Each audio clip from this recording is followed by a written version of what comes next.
Hello everybody and welcome to another nostalgic flashback. Today we're going to be time traveling back to 1986.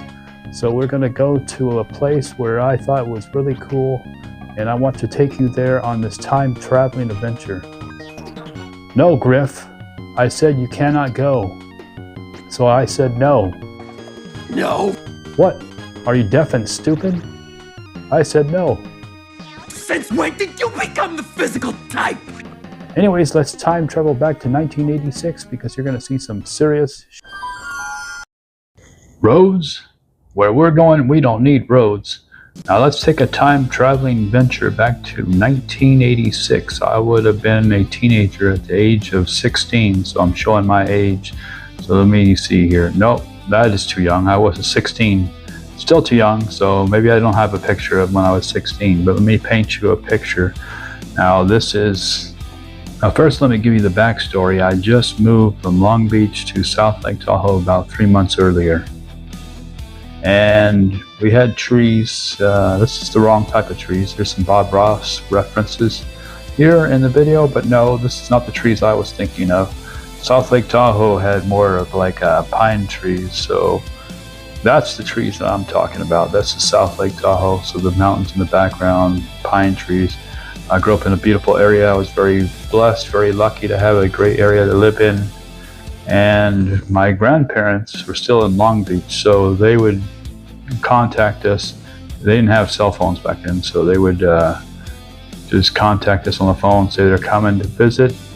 And back then they would come up in their motorhome because they still had a motorhome. So they would travel around in this motorhome that they had and come visit us from Long Beach to South Lake Tahoe, which was quite a drive. So I was always excited to go see the campground when they were visiting, to go see them there. And I was a teenager, like I said, so at nighttime I'd go out, and they had an arcade there at the KOA campground, a big arcade, a matter of fact.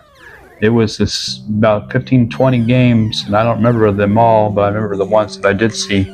But as a kid, growing up in the 80s, and growing up in the arcade, you would see these big cabinets, each with their own art and their own games inside of them, and you'd be amazed because that was how you played the most graphically powerful games back then.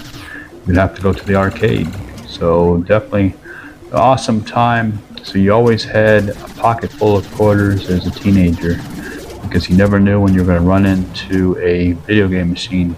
It would be at liquor stores, they'd be at regular food shopping stores, restaurants, and so on. So you always had a quarter, which was 25 cents. And we would see lots of kids tapping their fingers, hitting the joysticks, playing lots of games. So let me show you what we dressed like back then. Now here's an example of us growing up in the 80s, and this is probably mid to late 80s, but this is what we dressed like back then as teenagers. And so as I walked in this KOA, there was all these teenagers just like that. And there was a jukebox in the background. I remember seeing this jukebox, and it was all lit up and beautiful. And it was playing Pour Some Sugar on Me by Def Leppard and other cool 80s stuff such as Michael Jackson, Whitney Houston, and so on this jukebox. And ambient noises from the arcade games because they all had distinct sounds, such as Pac-Man. Every arcade back then had a Pac-Man machine, and this one had one also. And Pac-Man, no matter what, always made money. You could have Pac-Man machine and probably make a killing just on Pac-Man alone in the 80s. So there definitely was Pac-Man there, and there was another game to the right of it that I haven't seen yet, and that was Super Pac-Man. And it was an interesting game, different than original Pac-Man. Instead of collecting dots, you're collecting fruit, and you start off as Pac-Man. You can unlock doors, and if you grab these 2 super pellets, you can grow and big, like you see as me here in Giant, and then go through the doors without having a key. You just go right through them, but it'd wear off after a while, and you would have to use the keys. So it's best not to use your super pellets right away, like I did just then. Collect all the fruit, because then you're stuck having to get the keys to the doors. Then I saw a Berserk machine. Now Berserk was an interesting game. Kind of reminded me of Blade Runner. So if you ever seen the movie Blade Runner, you're just going through this maze trying to get away from all these evil robots. And you have to watch out because after a time limit, Evil Otto comes out, which is this round smiley ball, and he's indestructible, so you have to leave the maze. So you don't want the little smiley face to get you. And he just bounces around and he's indestructible. And every arcade had a Tempest also, besides Pac-Man, or at least most of them did. And Tempest was a fun game, little game where you can just run around this little like maze thing. I don't know what you consider this as, but you would just start shooting. It's a shooter, and it's a lot of fun. So Tempest was in every arcade, and I wasn't ever good at it, so I didn't really put my money into it. I appreciated it for what it was. I just wasn't good at it. And of course, every arcade had a Space Invaders. And all these video games that I've captured are on the Nintendo Switch. So Nintendo Switch has a fantastic collection of arcade games and collections in general. So I went back and played the Space Invaders, and boy, I do not have any skills like I used to. It seems like it's easy by how slow everything moves, but it's actually quite challenging, and I suck at it. But back in the day, I used to be good. But every arcade had it. And pole position. Every arcade, seems like most of them had one pole position arcade game. Basically, you're an F1 racer and you're just going through this track trying to get the best positions, like in rail racing. And it's hard to play on a console because it has no steering wheel. So trying to capture the footage, I'm all over the road.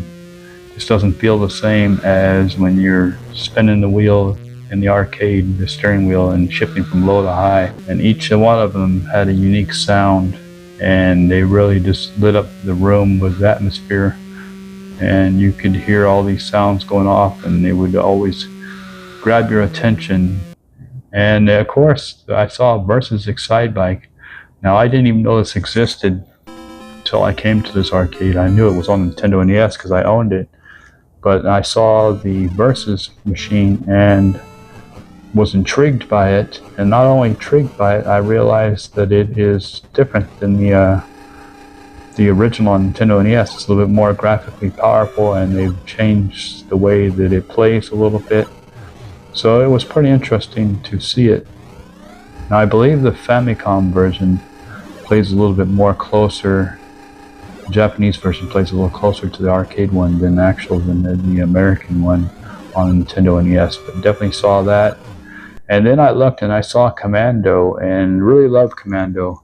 The reason I bought my original Nintendo NES, besides Super Mario Brothers, I saw a kid playing this. And this is more graphically powerful than the Nintendo NES version, but I prefer the gameplay on the Nintendo NES version because they had secret bunkers you could find. And the arcade and other versions of it, as far as I know, does not have secret bunkers. Only the Nintendo NES version does. So, but still a great game, good run and gun game, and Ghosts and Goblins. Now this is really good game, and then a lot of arcades had this also. And there's a quick story. Me and my brother, when we got the Nintendo NES version, we rented it from a game store for 2 days, and we had school, so we pretended to be sick as we got this game. And my mom made us cheese sandwiches, grilled cheese sandwiches, and tomato soup. And there was no save feature back then, so we had to keep the Nintendo NES powered on at all times. And we didn't beat it, actually. We got to the very end and we couldn't beat that last end boss. And finally we beat it later on, but initially we did not beat it. And then the big one that I thought was there was Karate Champ, which was the pre-Street Fighter game. And it was it was also in the movie Bloodsport with Van Damme. But either way, I never saw this game, never saw a fighting game until I saw this game. And I was really intrigued, and I saw these teenagers sinking money right and left into this game. And it's a good game. It's a twin stick fighting game, unique controls, but it plays well. And it's a little slower, of course, than Street Fighter. but for its time, it was a product of its time. It was ahead of its time, and it was a great fighting game. So, as you can see, the memories of the 80s are alive in this story, and this is the arcade games that I do remember. But when I went in there, I was blown away by all the games that I saw and how awesome they were. I want to thank each and every one of you for time traveling with me back to 1986 on this nostalgic trip. I was very lucky to grow up in the 1980s. The 80s had lots of advancements in technology, such as going from the Atari 2600 to the Nintendo Entertainment System, and on the Sega side of things, going from the Sega Master System to the Sega Genesis. As a kid growing up in the arcades, I saw lots of advancements over the 10 years in graphics of arcade games. The 80s also was about the first home computers such as the Commodore 64 and the Atari ST. There were lots of bold fashion statements including bright neon colors, acid wash jeans, and lots of athletic wear. The 1980s were simpler times, with many remembering the pleasures of playing with friends, riding bikes, building forts, and calling friends on payphones, and playing arcade games. I'm sure whatever decade you did grow up in, there is lots of good times that you had and many things that you experienced throughout your life. So leave me a comment below if you have some stories or memories of your own and what time period you grew up in, because I'm curious myself. Anyways, that is it for this episode. I hope you liked it. If you liked this video, you're going to like this one up there. Take care, everybody. Have a good one. Thanks for watching the video.